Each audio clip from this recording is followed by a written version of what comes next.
I agree with you. If you pay, Casey, did you understand that? You do not. Henry doesn't pay and doesn't take Viagra. He'll come back and say he told a story about going to a prostitute. That's right. All right, so I took that account. Henry says that you're supposed to take Viagra when you pay for sex.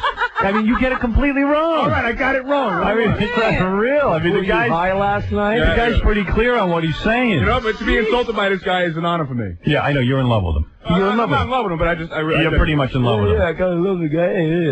You get a lot of guys who are in love with you. I mean, that's a lot of the rock and roll world. You go to a show, it's mostly guys standing there and worshiping you. Is that a little freaky? Well, no, I've been hit on by a lot of guys, actually. Really? And do you get offended by that, or are you complimented? I would be complimented. No, it's a total compliment. I've never been hit on by a guy because I'm a freak, but I'm saying that I would love to be. I mean, why not? Let a guy say I'm good looking. I'm not offended by that. That's the first people who ever showed interest in me when I was working this movie theater when I was a kid at like 14, 15 years of age. Gay men? Oh, yeah, left and right. What are you doing later? I'm going home. I'm in 10th grade. You want to come to this party? No. And they would say, well, here's what, and they would show me these Polaroids. Here's what we're doing at these parties. I'm like, I can't believe you got a Coke bottle in there, sir. Wow, yeah. I'll never forget that. Pretty photo. mind-blowing. But what about you now, personally? I mean, I heard you live in a modest house. You made some pretty decent money in rock and roll. And I wish. I do okay. Are you not a wealthy guy? You're a wealthy guy. You're a millionaire. It's not like I'm one of the Chili Peppers. Right. But I don't wonder where the rent money's coming in. I'm covered. You're covered for the rest of your life. No. You're not. No. You still have to work. No, well, luckily I like working. Right. I'd work 8 days a week if I could. But, no. I don't have any kind of money like I can step off.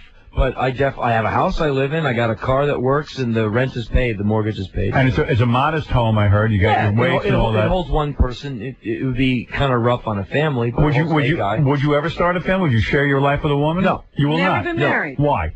Well, because I love kids. Right. I play with my manager's kids, and I like them, and I like women. Right.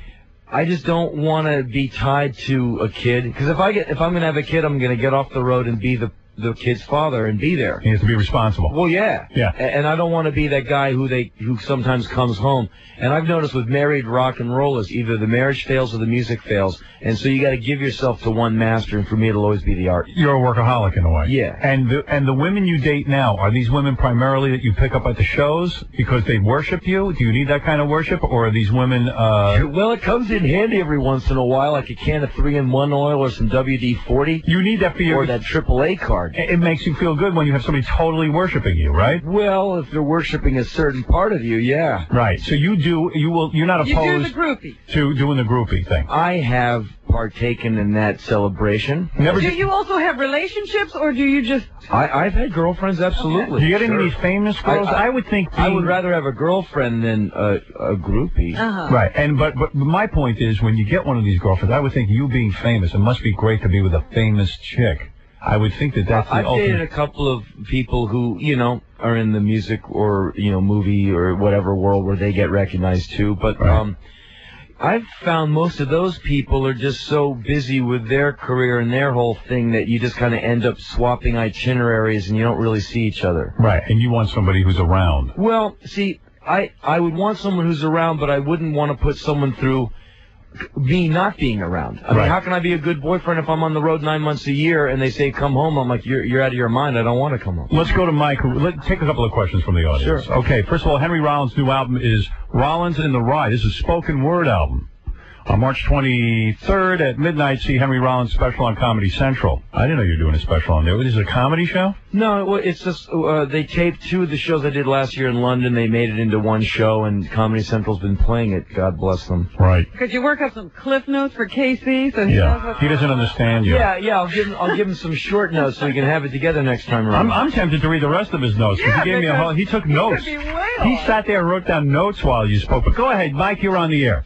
Howard, thanks a lot. I'm a first-time caller, long-time listener. I really love your show. Thank you. But I wanted to tell your guest, I think he's probably the brightest, most articulate, and coolest guy I've ever heard on the radio on your show in my life. Henry knows what he's talking about. He tells the truth. He tells it like it is. That's very refreshing. Oh, thank you, sir. Thank you, Cabby.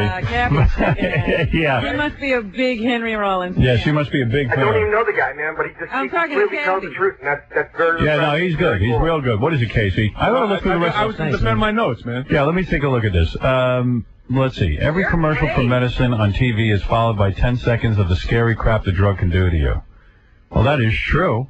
That's accurate, right? Do you have that right? Oh, well, I was just talking about those new pharmaceutical ads where it's like a 60-second ad, and the first 10 seconds is the virtue of the drug, and then you have the... And then they scare the hell out of you. And then the session guy can read like 90 words a second coming, rectal bleeding, hair loss, plot loss, balding, seizures. And you're like, and may destroy your what are they liver. selling me? I know. And don't think if you're using heavy machinery, if you're awake, if you're functioning, driving, pregnant, alive, Republican.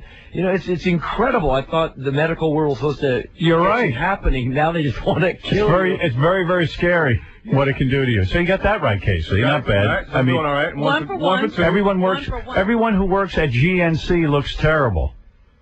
Did he get that right? Well, I just said you go into health food stores and everyone behind the counter either they're eating a Burger King hamburger or their skin is sallow and their hair is falling out and they're like, can I help you? Scary when you get advice from them. Crazy Cabbie, you're on the air. I just want to say, Henry, I'm a huge fan. I met you in '97 at a rock festival. Iggy Pop was playing. It was in Wisconsin. Sure, it was us and Iggy and the Reverend Horton Heat. Yes, it was. It was a great show had by all. Yeah, but Iggy was amazing. you seem kind of angry and edgy that day.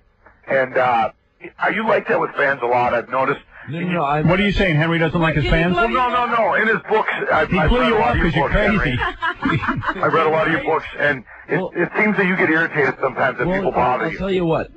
There was a time in the 80s when fans, and I use that with quotation marks around the word, could be pretty combative. Right. And I was like 20, and there'd be like these 20-year-old, 21-year-old hotheads who I am their measuring stick. I come through town, they got to punch me out to see how much of a man they are. Right. Yeah, a lot of guys want to fight you, don't they? No, not anymore. I'm too old for that. Yeah. But like when you're in a band and you're starving and you're just trying to make a living and 3 skinheads a week want to punch you out, you get a little cagey around anyone. I understand. So, as soon as people started getting nicer to me, I started getting nicer back.